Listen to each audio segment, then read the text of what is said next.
Hello, we're on part 3 of Dr. Ravi interviews by Paul Brand. This one is Doctor Who Helped at ITV News. It is absolutely correct that she's put in prison for life without any chance of release for the crimes that she's committed. So he's calling it crimes, which is, I would say, a softener. He's not calling it murder, kill. As I mentioned in the earlier parts of this analysis, he doesn't like to use those words, and he hasn't used them in any of these clips. It is absolutely correct. So he's trying to convince us that she's put in prison for life without any. He's not a stutterer, so that's something to be noted. Chance of release for the crimes that she's committed. Okay, let's just imagine for a minute that there's a scenario where you've set somebody up and they're a scapegoat for your mistakes or some mistakes that you need to not let them come to light, and you need them to not be able to speak back. You need them to not be able to voice their truth. You need them to be killed or locked away forever. So he doesn't want any chance of release. That makes sense if that's a scenario that would fit in with this. But is this signal that what comes after the word but in statement analysis is considered to be more important or more what the person really wants to say. It doesn't change the fact that the parents of these babies and their families will never get back what's been taken away from them. There's a big distance to get all the way to them, what's been taken away from them, and it's a strange way, I would say, to word it, very distanced way to say something that if it had truly happened that someone had killed a baby, then we would be thinking about the baby and we would be thinking about what happened to the baby that they were killed, and maybe not so soft as we'll never get back what's been taken away from them. There's quite a lot of padding as well, but it doesn't change the fact that the parents of these babies and their families. So it doesn't mention the babies, but the parents of these babies and their families. So sort of like putting lots of padding in there. And it's made me angry that she hasn't had the courage to be there to face up to them. It's made me angry that she hasn't. I don't think he really wanted to say that. I think he was just dealing with the question that may have been asked beforehand about the fact that she didn't attend the courtroom for the sentencing. There have been opportunities for those people who are at the top of the Countess of Chester to be able to put their hands up and admit that they got it wrong. And this is what's incensed me more than anything. Right, so this is really getting into it now. What is wrong with Dr. Ravi Jairam? He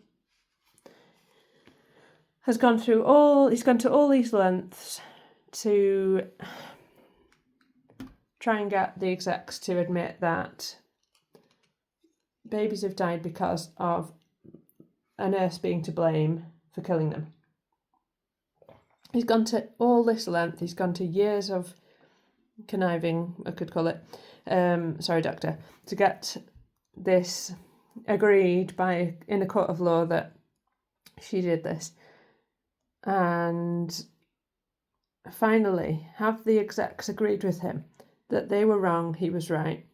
Have they agreed with him that excuse me, what he was saying in the first place? Which is what he was aiming for all along. They are still trying to find reasons why what they did was the right thing. So he hasn't really completed that statement, because wouldn't it be more natural to say, this is what's said to me more than anything, they are still trying to find reasons why what they did was the right thing to do. No, he's kind of like cut it off there, so that's a natural kind of way to finish that sentence. You know, for example, I think he is angry here because he's going to start quoting what's been said.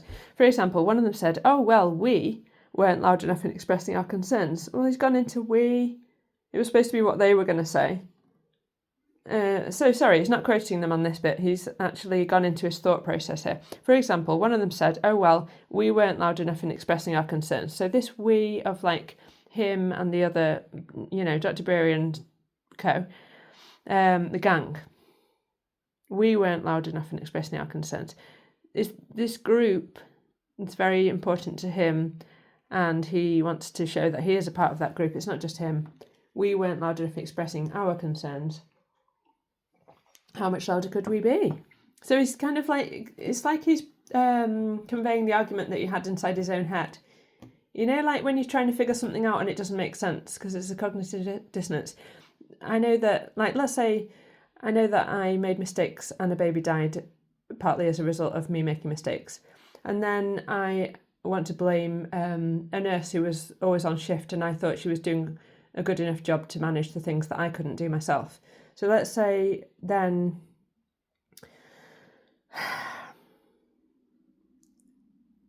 I'm trying to figure this out afterwards. So like, well, she should have been looking after these babies. It must be her fault. She was doing all the things deliberately of like picking up the babies, checking on them, delivering the care. Now, how can I make sense of this in my own mind?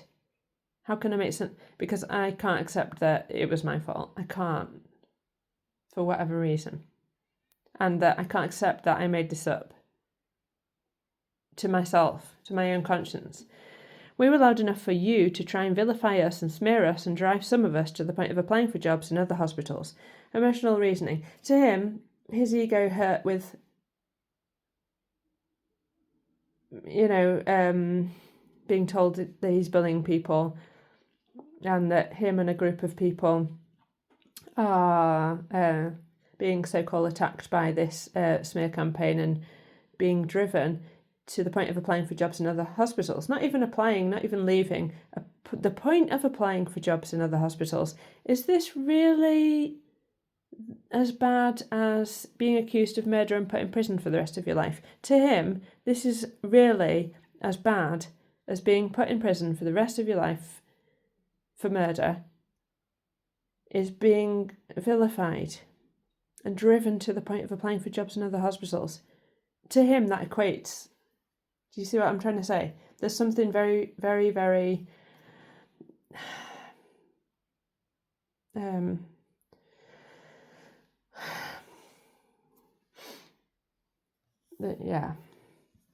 wrong with him. If there is a dodgy doctor or a dodgy nurse, there is a means for them to be found out and sanctioned. What an interesting statement. Who is this?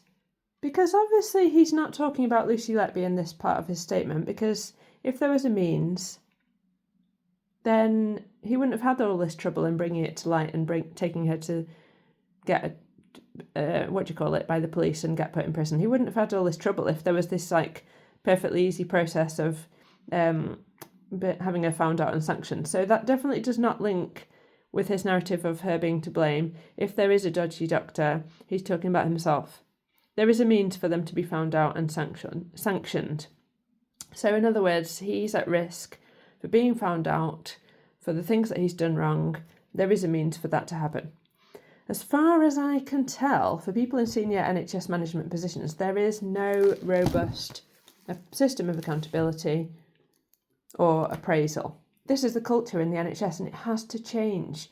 So his problem here is that he doesn't have as much power as the execs for things that he considers them to have done wrong. So let's say the execs, let's say back at the beginning, a baby died, he didn't know why. Let's say he went to them and he said, I don't know what's wrong here, we need more funding for this unit, we need more sanitary conditions for this unit, we don't know why the baby died, there's some serious issues, please can you give us a lot of support so that we can get on top of this situation. Let's say he did that and then he was fobbed off and they didn't change anything and they didn't give them any more funding. So it's the exec's fault because they didn't manage that part of the hospital from their level. So then he's left with this scenario. I'm just making this up. So let's say he's just left with this scenario that, what am I supposed to do here? This is my job. I'm going to have to keep coming to work because I need this income. This is my main day job. Or at least it's meant to be. Anyway, there have been other inquiries. Right, so now, next bit.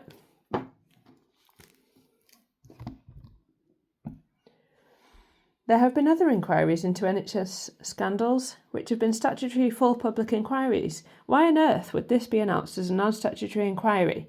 So he doesn't want an answer to that. He wants to say that this isn't being taken seriously enough. And he's got a point, because if the wood was that bad, then they should have blooming well sorted it out or shut it down urgently.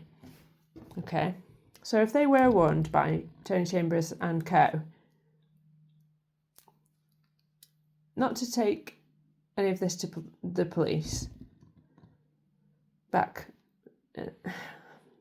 I mean, if I'm talking about September 2015, when the thought started springing,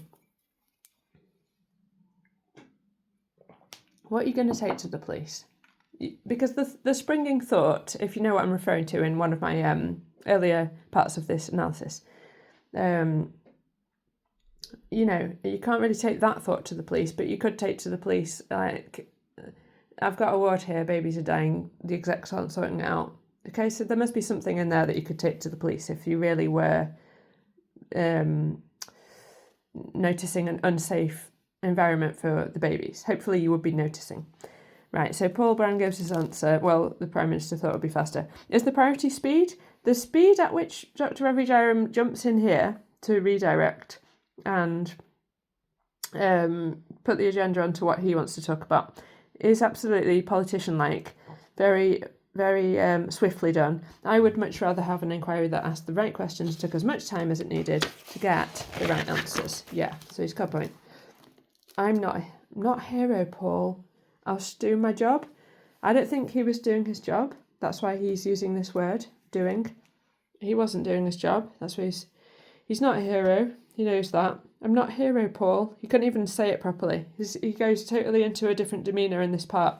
He's traumatised by his mistakes, rightfully so. I'm not a hero, Paul. He's not a hero because he's put an innocent woman in prison and he still hasn't got what he wanted, which was perhaps to get better conditions in this blooming unit. I was just doing my job. He wasn't doing his job. Lucy Letby was doing her job. She was very good at that job.